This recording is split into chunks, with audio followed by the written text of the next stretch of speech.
Postmortem ঘরের এক ভৌতিক রাত। আগে হ্যাঁ, এটি একটি সত্য ঘটনা। আমার এক বন্ধুর মুখে শোনা। ঘটনাটি ঘটেছিল 2019 সালে একটি জেলা হাসপাতালের পোস্টমর্টম রুমে।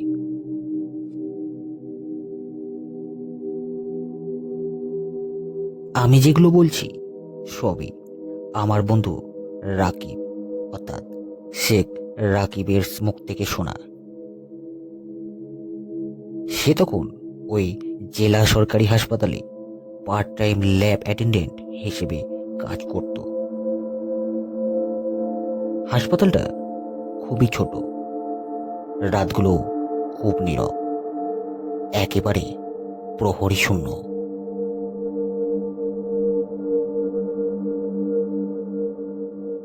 হাসপাতালটি পোস্টমর্টেম ঘরটা মূল বিল্ডিং থেকে আলাদা। লোহার দরজা, ছোট জানালা এবং বাইরে কয়েকটা কাঁচা টিউব আকারের ফ্রিজার, যা দিনভর অন করে রাখা হয় বা থাকে। রাকিব বলেছে তার একবার এক অস্বাভাবিক আইনি কেসে পোস্টমর্টম করতে গিয়েছিল। মৃতদেহ নিয়ে মামলা ছিল, তাই রাতেও কাজ করতে হয়। সেটাই রাতটা যখন শুরু হয়,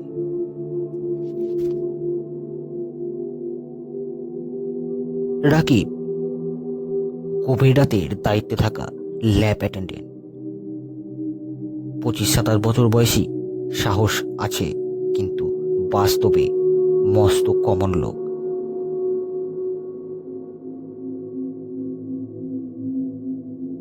ডক্টর সুমন, পোস্টমর্টেমের দায়িত্বে থাকা জুনিয়র মেডিকেল অফিসার। সময়টা তখন অটোপ্যাথোলজির রেসিডেন্ট। নামহীন মৃতদেহ, মধ্যবয়সী পুরুষ, কেস ফাইলে পরিচয় অনিশ্চিত, মৃত্যুর রহস্য তদন্তাধীন। রহস্যময় উপস্থিতি। রাকি পরে যা অনুভব করে সেটার বর্ণনা: হিমশীতল স্পর্শ, হালকা গলনের গন্ধ, চোখের সামনে জলছবি দেখা। সেটা হয়তো আত্মা নাকি নাকি মাইক্রোসফট, আজ পর্যালোচনা করব।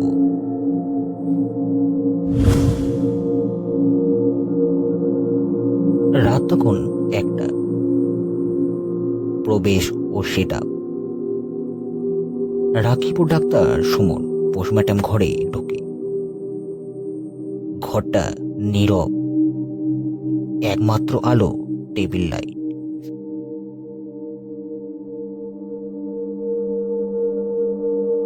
ফ্রিজারের হিউম শব্দ আর ইনস্ট্রুমেন্টের ধাতব ক্র্যাক বাজছে।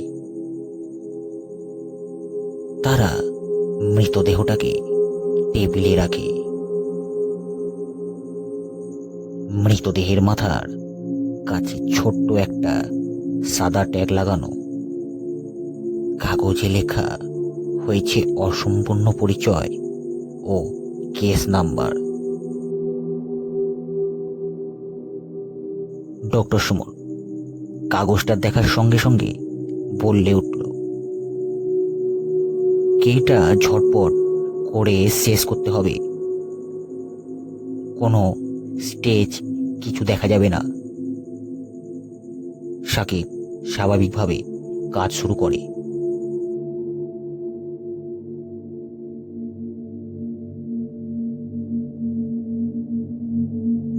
রাত তখন 1:37।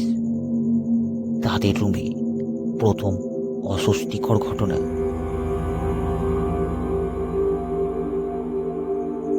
ডক্টর সুমন যখন কনসেন্ট লাইনে নজর দেয়, রাকিব লক্ষ্য করে মৃতদেহের ট্যাগটা মেঝেতে পড়ে আছে। তারা দুজনেই নিশ্চিত নয় যে ট্যাগ আগে ছিল কিনা।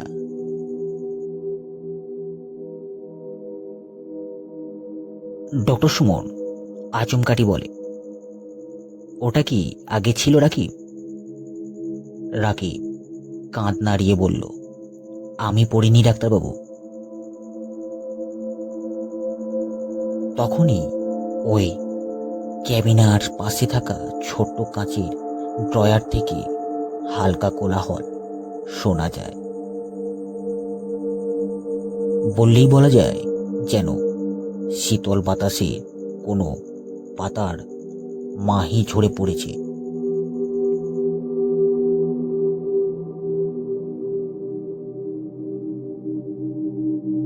রাগী পরে বলেছে, আমি প্রথমে ভেবেছিলাম কেউ ছিল, কিন্তু ঘরটা তৎক্ষণাৎ বন্ধ ছিল, দরজা তালা বন্ধ। কেমনে ড্রয়ার কাঁপল।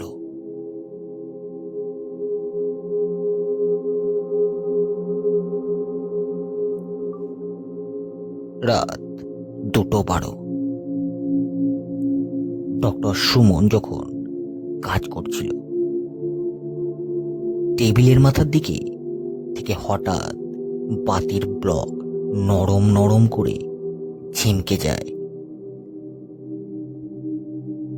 মনে হলো কেউ যেন হাতে টান দিয়েছে। লাইট ডিমার ছিল না, কিন্তু ল্যাম্পটা অপ্রকাশ্য নড়াচড়া করল।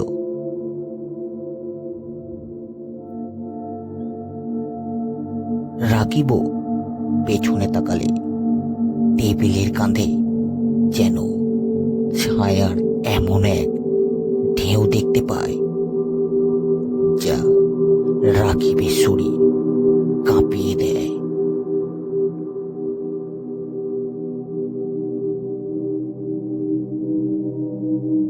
ডক্টর সুমন বলল, বলো তো রাকিব, থ্রেডিং টুলটা আমি রেখেছিলাম না তো?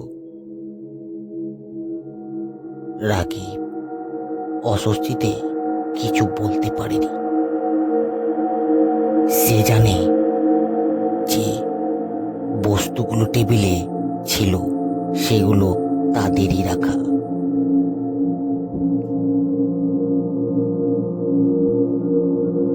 রাত তখন 3টে।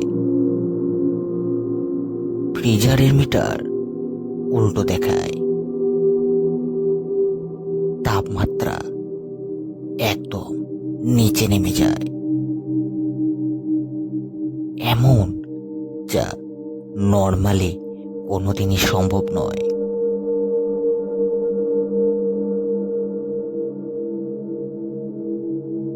রাকিব আতঙ্কে কাঁপতে কাঁপতে ফ্রিজারের দরজাটা খোলার চেষ্টা করে, কিন্তু হাত গার্ডে মাত্রাতিরিক্ত শীতল ছোঁয়া অনুভব করে রাকিব।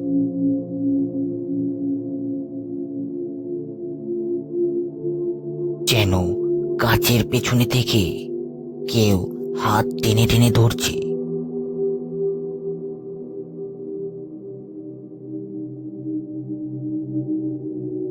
ডক্টর সুমনও সেই মুহূর্তে কাঁপতে কাঁপতে বলে, এগুলো একটা মানুষের কাজ না, এটা অন্য কিছু।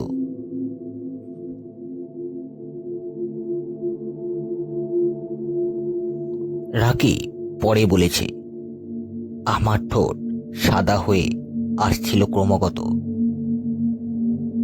আমি বুঝতে পেরেছিলাম এটা শুধু মানসিক নয়, শারীরিকভাবেও ছিল।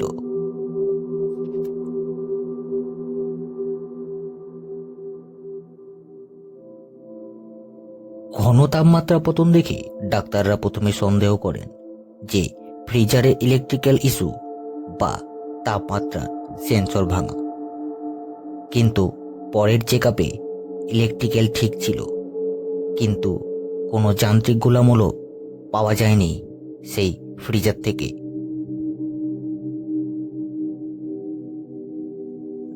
রাত তখন 3:30।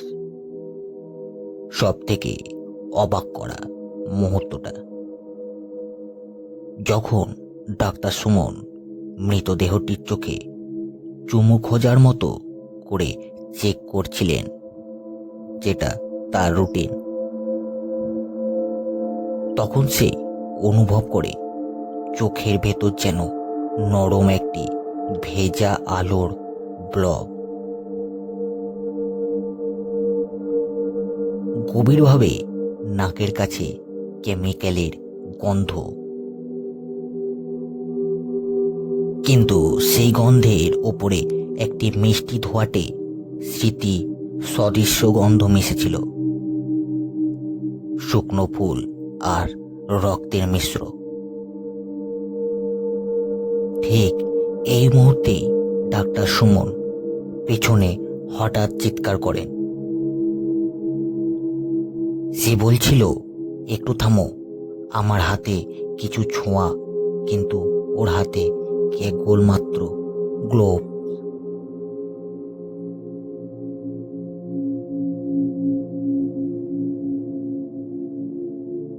রাকিব বলে, সেই মুহূর্তে ডক্টর সুমনের চোখ অদ্ভুতভাবে ঝাপসা হয়ে গেল। তারপর ওর গলা থেকে অট্টহাসির মতো একটা শব্দ বের হলো, কিন্তু সেটা মানুষের নয়।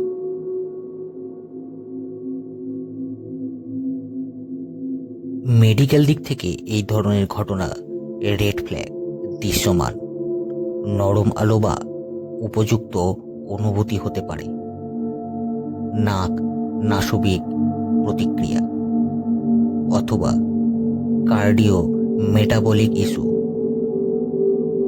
কিন্তু ডাক্তার ও রাকিব উভয়ই আগে কখনো এমন অনুভব করেনি,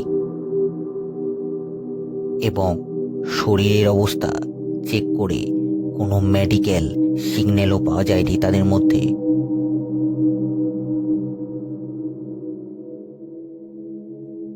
রাত তখন 4:10।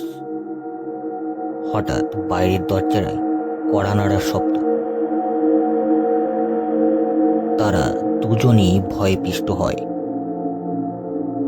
রাকিব দরজা খুলতে গিয়ে কেউ না দেখে, কিন্তু দরজা খুলতেই বাইরে মেঘের মতো ধোঁয়া ঘরটায় ঢুকে পড়ে।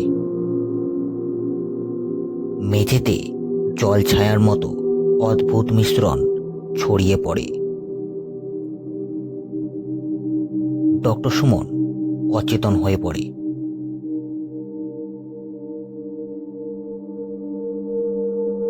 রাকিব ল্যাম্প নিক্ষেপ করে। বাইরে তাকালে কিছু নেই, শুধু হাসপাতালের বাগান, ফাঁকা পথ আর ধোঁয়ার মতো আলো। রাকিব পরে বলে, আমি দৌড়ে বাইরে গিয়েছিলাম। এই রাতটা শেষ পর্যন্ত মাথা থেকে যায়নি। পুলিশ রিপোর্ট ছিল, কিন্তু তারা শেষে বলল বহিরাগত হস্তক্ষেপ নেই। কাগজে কাগজে কাণ্ডটাকে রহস্যজনক রেখে দেওয়া হয়।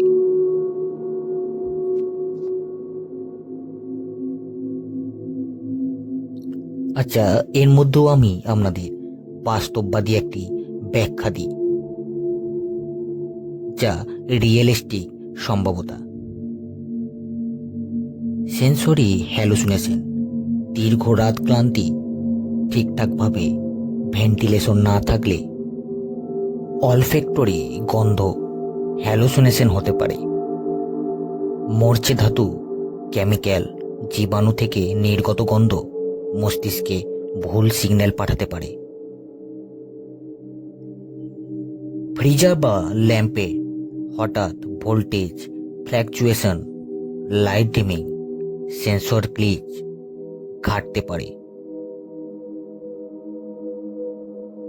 জননিরোধ, মানসিক চাপ। রাকিব ও ডাক্তার সুমন দুটি মানুষই দীর্ঘ রাতের কাজ ও স্ট্রেস মানসিকতা প্রসেসিকে বিকৃত করে ভয়াবহ অনুভূতি তৈরি করতে পারে।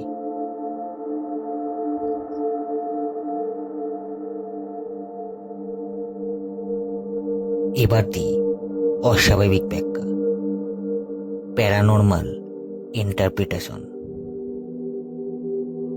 আত্মার উপস্থিতি, মৃতদেহের কাছাকাছি ঘটেছে এমন অনুভূতি, গন্ধ, কিছু সংস্কার অনুযায়ী আত্মা মৃতের পরিচয় অথবা তৃষ্ণা বোঝাতে পারে। লিঙ্ক প্যাথোলজি, কিছু লোক বিশ্বাস করে যে প্রচলিত কেস বা অমীমাংসিত মৃত্যুর আত্মাকে জাপটে ধরে, ওরা ফিরে আসে সত্য প্রকাশ বা প্রতিশোধের জন্য। আমি সিদ্ধান্ত দিই না। রাকিবের বর্ণনা এবং মেডিকেল লিপি উভয়ই রেকর্ড করা ছিল, ফলে ঘটনা অদ্ভুতই থেকে যায়। বিদ্যুৎ তথ্য ও ভিজিল্যান্স বা অচেনা অনুভূতি, যেটা কেউ এরকম ব্যাখ্যা করতে পারল না।